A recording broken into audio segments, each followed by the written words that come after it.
Retired SP George Joseph sir ഒപ്പം ചേരുകയാണ്.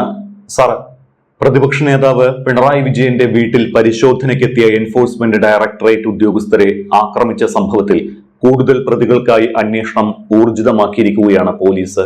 പാളയം local committee അംഗം IP ബിനു അടക്കം ഇതുവരെ അറസ്റ്റിലായത് 17 പേരാണ്. ഇവർ റിമാൻഡിലുമാണ്. ആദ്യം ചോദിക്കാനുള്ളത്, ഈ പ്രതികൾക്ക് അടുത്ത കാലത്തെങ്ങാനും ജാമ്യം കിട്ടുമോ? ജാമ്യം കിട്ടാനുള്ള സാധ്യത വളരെ കുറവാണ്. നോൺ ബെയിലബിൾ ആണ് offence. Palayam local committee secretary IP Binu ഉൾപ്പെടെ 19 പേര് ഇപ്പം റിമാൻഡിലാണ്. ഈ കേസ് പ്രതിപക്ഷ നേതാവിൻ്റെ വസതിയിൽ ED റെയ്ഡ് ചെയ്ത് കഴിഞ്ഞ് വെളിയിലിറങ്ങി അവരെ കാറിൽ കയറി പോകാൻ നേരത്ത് അവിടെ DYFIക്കാരും CPMകാരും അവരെ ആക്രമിക്കുകയായിരുന്നു. അവർക്ക് 4 പേർക്ക് പരിക്കുണ്ട്. 3 വാഹനങ്ങൾ അടിച്ചു തകർത്തു. അതിനൊക്കെ ലീഡർഷിപ്പ് കൊടുത്ത നേതാക്കന്മാർ അതിൻ്റെ ചുറ്റും വാഹനത്തിൻ്റെ സമീപത്ത് തന്നെ ഉണ്ടായിരുന്നു. സംസ്ഥാന CPM സെക്രട്ടറി ME ഗോവിന്ദൻ ഉൾപ്പെടെയുള്ളവർ അവിടെ ഉണ്ടായിരുന്നു.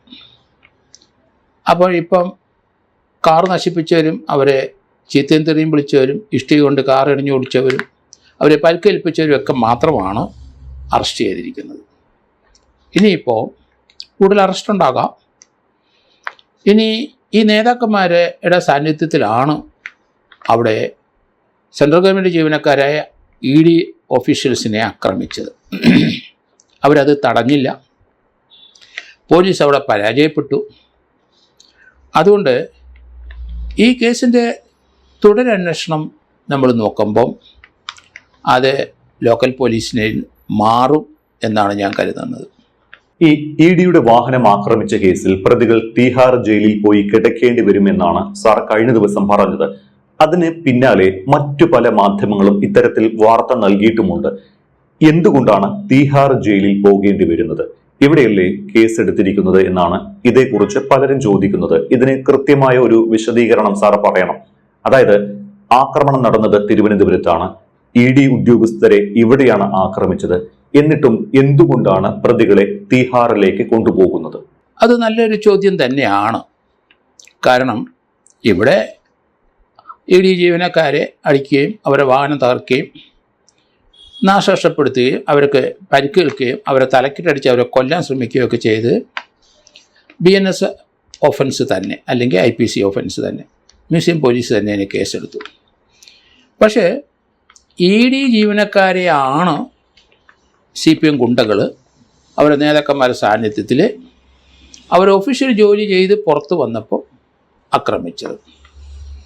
അപ്പോൾ സെൻട്രൽ ഗവൺമെൻറ് ഉദ്യോഗസ്ഥന്മാർ ED ജീവനക്കാർക്ക് അവരുടെ ഒഫീഷ്യൽ ജോലിക്ക് തടസ്സം, രണ്ടാമത് അവർക്ക് മാരകമായി പരിക്കേറ്റു, അറ്റംപ്റ്റ് മർഡർ 308 IPC അതനുസരിച്ചുള്ള കുറ്റങ്ങൾ സാധാരണഗതിയിൽ 10 വർഷം വരെ ശിക്ഷ അനുഭവിക്കാവുന്നതാണ്. അതുകൊണ്ട് ജുഡീഷ്യൽ ഫസ്റ്റ് ക്ലാസ് മജിസ്ട്രേറ്റ് കോടതിയിലാണ് അവർ റിമാൻഡ് ചെയ്തിരിക്കുന്നത്. അവിടെ ജാമ്യം കിട്ടാനുള്ള സാധ്യത കുറവാണ്. ഇനി നമ്മൾ ഇതിനകത്ത് ചില കാര്യങ്ങൾ ആലോചിക്കണം. ഇവിടെ നമ്മൾ ഫോറിൻ എക്സ്ചേഞ്ച് ട്രാൻസ്ഫർ ആക്ഷൻ അങ്ങനൊരു സംഭവം ഇതിനകത്ത് ഉണ്ടായിട്ടുണ്ടെന്നാണ് മനസ്സിലാകുന്നത്. ED തുടക്കത്തിൽ നമുക്കറിയാം, ആ കേസിൻ്റെ ആരംഭ കാലഘട്ടത്തിൽ അത് 242 അക്കൗണ്ടിൽ കൂടെ 18.36 കോടി രൂപ കറങ്ങിത്തിരിഞ്ഞു പോയിട്ടുണ്ട്. അത്രയും ബാലൻസ് അവിടെ ഇപ്പോൾ ഉണ്ട്. ED ആ എമൗണ്ട് മരവിപ്പിച്ചു. അപ്പം അതിനകത്ത് CMRലെ കർത്തായുടെ അവിടെ നിന്ന് പണം ഇങ്ങോട്ട് എക്സാലോജിക്കിൽ ഒഴുകി വീണ വിജയൻ്റെ അക്കൗണ്ടിലേക്കാണ് ഒഴുകിയത്. അത് 1,72,00,000 രൂപ ഉണ്ടെന്നായിരുന്നു ഇതുവരെയുള്ള കണക്ക്. പക്ഷേ കൂടുതൽ വിശദമായി കണക്ക് നോക്കിയപ്പോൾ EDക്ക് 2,72,00,000 വന്നിട്ടുണ്ട്. അത് അതിനകത്ത് ഫോറിൻ എക്സ്ചേഞ്ചിൻ്റെ വിവരങ്ങളുടെ വന്നിട്ടുണ്ട്. ഫോറിൻ എക്സ്ചേഞ്ച് മാനേജ്മെൻറ്റ് ആക്ട് 1999 പ്രകാരം അതിനകത്ത് സെക്ഷൻ 13 പറയുന്നുണ്ട്.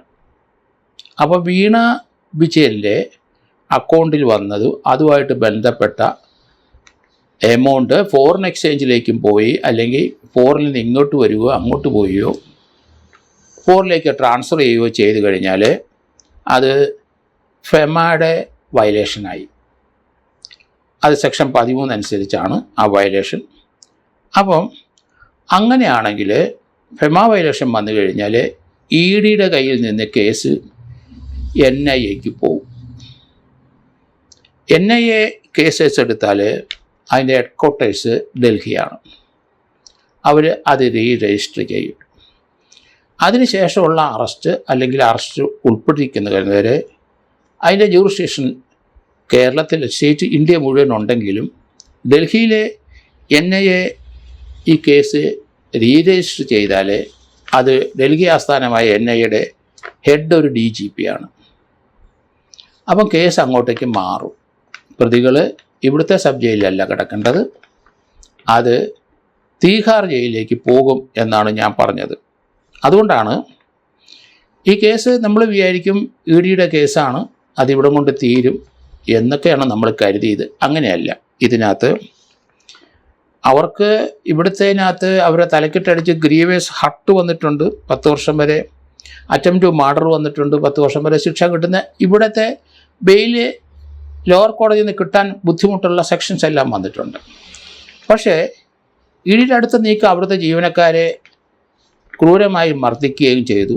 അവരുടെ ജോലിക്ക് തടസ്സം വന്നു. അതിനുശേഷം അവരെ വീണ വിജയൻ്റെ മൊബൈൽ ഫോണ് കൊണ്ടുപോയിട്ടുണ്ട്. അതിപ്പം ലോക്ക് ചെയ്ത് കിടക്കുകയാണ്. അവരെ വിളിച്ചു വരുത്തി അത് ഓപ്പൺ ചെയ്യും, അല്ലെങ്കിൽ ഇവർ തന്നെ ഓപ്പൺ ചെയ്യും. ഫോറിൻ എക്സ്ചേഞ്ച് ട്രാൻസാക്ഷൻ അതിൻ്റെ അകത്തുണ്ട്. കാരണം ഇത്രയും കോടി രൂപയിൽ കുറേ വെളിയിലോട്ട് പോയി എന്ന് കണ്ടെത്തിയിട്ടുണ്ടെന്നാണ് കരുതപ്പെടുന്നത്. അങ്ങനെയാണെങ്കിൽ അന്വേഷണം EDയിൽ നിന്ന് മാറി അത് തീർച്ചയായിട്ടും NIAക്ക് പോവും. NIAയുടെ ഹെഡ്ക്വാർട്ടേഴ്സ് ഡൽഹിയിലാണ്. അപ്പം അവിടെ രജിസ്റ്റർ ചെയ്യും കേസ്, പിന്നെ അവിടെ നിന്നാണ് അന്വേഷണം. അതുകൊണ്ടാണ് ഞാൻ പറഞ്ഞത് ഈ പാവങ്ങൾ തീഹാർ ജയിലിലോട്ട് പോകാനുള്ള സാധ്യത വളരെ കൂടുതലാണ്. സാർ, മറ്റൊരു കാര്യമുള്ളത്, ഈ പ്രതികൾക്കെതിരെ വധശ്രമം, BNS 309, ഉദ്യോഗസ്ഥരുടെ കൃത്യനിർവഹണം തടസ്സപ്പെടുത്തൽ, അന്യായമായ സംഘം ചേരൽ തുടങ്ങിയ ഗുരുതരമായ വകുപ്പുകളാണ് ചുമത്തിയിരിക്കുന്നത്. സാർ നേരത്തെ പറഞ്ഞത് ഈ ഒരു കേസ് രാജ്യദ്രോഹ പ്രവർത്തനമാണ് എന്നൊക്കെയാണ്. വലിയൊരു പ്രതിഷേധത്തിനിടെ പെട്ടെന്ന് അക്രമാസക്തമായതാണ് എന്ന് വേണമെങ്കിൽ പറയാം. അതിൽ ഒരു രാജ്യവിരുദ്ധ പ്രവർത്തനം ആകുന്ന വകുപ്പൊക്കെ ചുമത്താമോ? അത് പെട്ടെന്നൊരു അക്രമം ഉണ്ടായതല്ല. അവിടെ സംസ്ഥാന നേതാക്കൾ CPMൻ്റെ എല്ലാവരും അവിടെ ഉണ്ട്. പ്രതിപക്ഷ നേതാവിൻ്റെ വീട് റെയ്ഡ് നടത്തുന്നവർ അവർ വെളിയിലുണ്ടായിരുന്നു. CPM പ്രവർത്തകർ വന്നുകൂടി.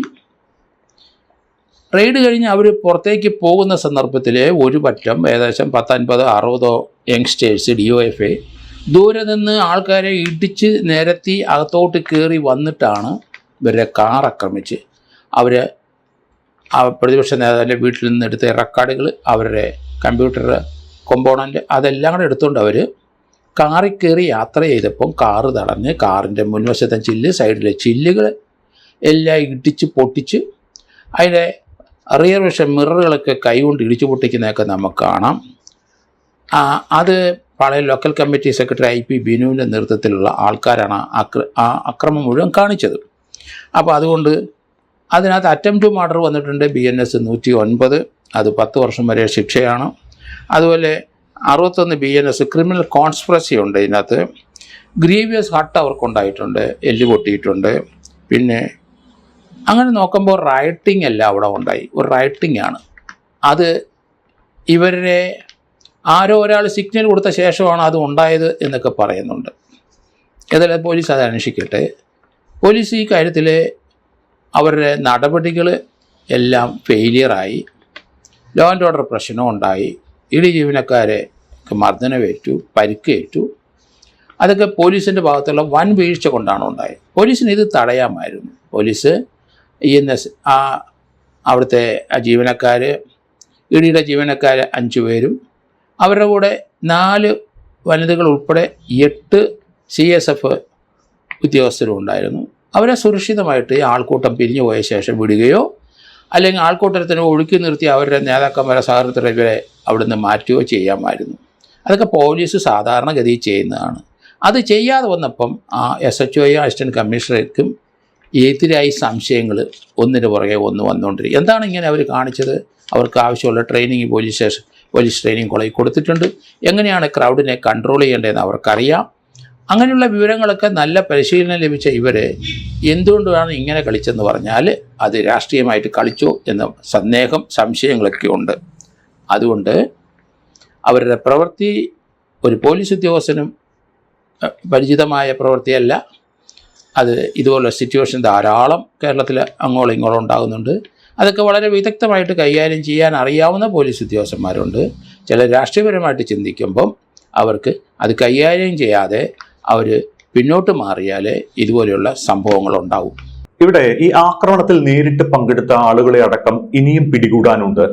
ദൃശ്യങ്ങൾ സഹിതം പരിശോധിച്ചതിൽ കൂടുതൽ പേർ ഉൾപ്പെട്ടിട്ടുണ്ട് എന്നാണ് പോലീസും പറയുന്നത്. നേരിട്ട് പങ്കെടുത്ത 10 പേർക്കെതിരെയും കണ്ടാൽ അറിയാവുന്ന 300 പേർക്കെതിരെയുമാണ് പോലീസ് നേരത്തെ കേസെടുത്തത്. വധശ്രമം, ആയുധം ഉപയോഗിച്ച് ആക്രമിക്കൽ, കൃത്യനിർവഹണത്തിന് തടസ്സപ്പെടുത്തൽ തുടങ്ങിയവയാണ് വകുപ്പുകൾ. കൂടുതൽ അറസ്റ്റ് ഉണ്ടാകുമെന്ന് എന്തായാലും ഉറപ്പാണ്. ഈ ഒരു കേസിൽ നേതാക്കൾ കൂടി കുരുക്കിലാകുമോ? നേതാക്കളും അവിടെ തമ്പടിച്ചു നിന്നതാണല്ലോ CPM-ന്റെ.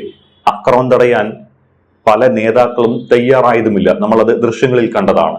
തീർച്ചയായിട്ടും അതാ ഞാൻ പറഞ്ഞു. സംസ്ഥാനത്തിൻ്റെ CPM സംസ്ഥാന സെക്രട്ടറി ഗോവിന്ദൻ, അതുപോലെ തന്നെ ജോൺ ബ്രിട്ടാസ്, അത് രാജ്യസഭ MP റഹീം, ഇവിടുത്തെ ജില്ലാ സെക്രട്ടറി തിരുവനന്തപുരത്തെ, അവിടെ ജോയി MLA, അങ്ങനെ സമുന്നതരായ നേതാക്കന്മാരെല്ലാം അവിടെ നിന്ന് അവരുടെ സാന്നിധ്യത്തിലാണ് ഈ ആക്രമണം അഴിച്ചുവിട്ടത്. അത് അവരുടെ അറിവില്ലാതെ നടക്കില്ല. അത്രയും സീനിയർ നേതാക്കന്മാർ പറഞ്ഞാൽ വള്ളിപുള്ളി അനുസരിക്കുന്നവരാണ് ആ CPM-ലെ അംഗങ്ങൾ. അവർ അതിന് തയ്യാറായില്ല, അത് പിന്തിരിപ്പിച്ച് വിട്ടില്ല. അവരെ ആ പോലീസിൻ്റെ നടപടി ഈയിടെ കാതലായ ഭാഗം ചെയ്യാൻ അനുവദിച്ചില്ല. അങ്ങനെ നോക്കുമ്പം സംസ്ഥാന നേതാക്കന്മാരുടെ സാന്നിധ്യത്തിൽ ഈ ആക്രമണം നടന്നുകൊണ്ട് അവരും പ്രതിസ്ഥാനത്തേക്ക് വരും. അതിനകത്തൊരു ഗൂഢാലോചനയും ഉണ്ട്, 120B. ആ ഗൂഢാലോചനയുടെ ഫലം കൊണ്ടാണ് ഇങ്ങനെയൊക്കെയുള്ള സംഭവങ്ങളുണ്ടായത്. ഇതുപോലെ തന്നെ ഒരു ഗൂഢാലോചനയാണ് അവിടെ ബംഗാളിലുണ്ടായത്. അവിടെ ED ജീവനക്കാരെ വളരെ ക്രൂരമായി മർദ്ദിക്കുകയും അവരുടെ കയ്യിലിരുന്ന സാധനങ്ങളൊക്കെ അടിച്ചു തകർക്കുകയും ആ കേസുകൾ പിന്നെ CBI-യിലേക്ക് പോയി. അത് CBI ആണ് അന്വേഷിക്കുന്നത്. ഇവിടെ അവിടുത്തേലും കുറച്ചുകൂടെ കാര്യമാസപ്രസക്തമായ രീതിയിൽ അന്വേഷണം തുടക്കം മുതലേ വന്നു. കാരണം അവിടെ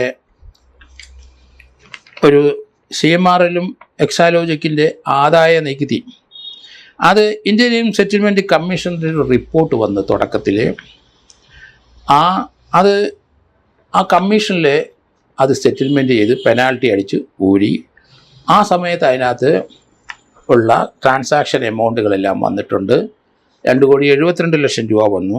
അതുകൊണ്ടാണ് സീരിയസ് ഫ്രോഡ് ഇൻവെസ്റ്റിഗേഷൻ സെറ്റിൽമെൻറ്റ് അവർ ഇത് ഏറ്റെടുത്തത്. അവരെടുത്ത് വെച്ച ശേഷം അതിനകത്ത് ഫോറിൻ എക്സ്ചേഞ്ച് അല്ലെങ്കിൽ മറ്റു ചില കാര്യങ്ങളെല്ലാം കണ്ടപ്പോൾ അത് ED-യുടെ പരിധിയിലേക്ക് വന്നു. അങ്ങനെ ED-യുടെ അന്വേഷണം തുടങ്ങി. ആ അന്വേഷണം മധ്യയാണ് ED ജീവനക്കാരെ CPM-ലെ ആൾക്കാർ ആക്രമിക്കുകയും പരിക്കേൽപ്പിക്കുകയും ചെയ്തത്. അത് ഗുരുതരമായ ഒരു സെക്ഷൻ തന്നെയാണ്. അതുകൊണ്ട് ആ 242 അക്കൗണ്ട് CMRL-ഉം അല്ലെങ്കിൽ എക്സാലോജിക്കുമായിട്ട് ബന്ധപ്പെട്ടത് ഇപ്പം ഫ്രീസ് ചെയ്തിട്ടുണ്ട്. അതിനകത്ത് 18.36 കോടി രൂപ ഫ്രീസ് ചെയ്ത് വന്നിട്ടുണ്ട്. അതുപോലെ വീണ വിജയൻ്റെ അക്കൗണ്ടിൽ 1.5 ലക്ഷം രൂപ കിടപ്പുണ്ട്, അതും ഫ്രീസ് ചെയ്തിട്ടുണ്ട്. അപ്പോൾ CMRL 2,72,00,000 രൂപ എക്സാലോജിന് കൊടുത്തിട്ടുമുണ്ട്. അതൊരു സേവനവും ചെയ്യാതെ കൊടുത്തതാണ്. അതുകൊണ്ട് ഇതിനകത്ത് ഈ പണം ഏറ്റവും ഇമ്പോർട്ടൻ്റ് ആയ കാര്യം ഈ പണം എങ്ങോട്ട് പോയി. 2,72,00,000 രൂപ വീണ വിജയൻ്റെ അക്കൗണ്ടിൽ വന്ന പണം അവരെടുത്ത് എന്ത് ചെയ്തു, അല്ലെങ്കിൽ അത് ആരെടുത്തുകൊണ്ട് പോയി, അല്ലെങ്കിൽ ഇത് എങ്ങോട്ട് ട്രാൻസ്ഫർ ചെയ്തു, ഇത്രയും പണം എങ്ങോട്ട് പോയെന്നുള്ള ഉത്തരം വീണ വിജയനും അല്ലെങ്കിൽ അവർ ആർക്കാണ് ആ പണം കൊടുത്തത്, ആരുടെ അക്കൗണ്ടിലേക്കാണ് മാറ്റിയത്, ആ വിവരം വെളിപ്പെടുത്തി കഴിയുമ്പം അവരെ കൂടെ ചോദ്യം ചെയ്യേണ്ടതായിട്ട് വരും. അതുകൊണ്ട് ആ കേസിൻ്റെ മുന്നോട്ടുള്ള ഗമനം കുറച്ച് ദുർഘടമായിട്ട് പാർട്ടിക്കാർക്ക് ഉണ്ടാകും എന്നാണ് ഞാൻ കരുതുന്നത്. അത് NIA ഈ രംഗത്ത് വരാനുള്ള സാധ്യത കൂടുതലുണ്ട്.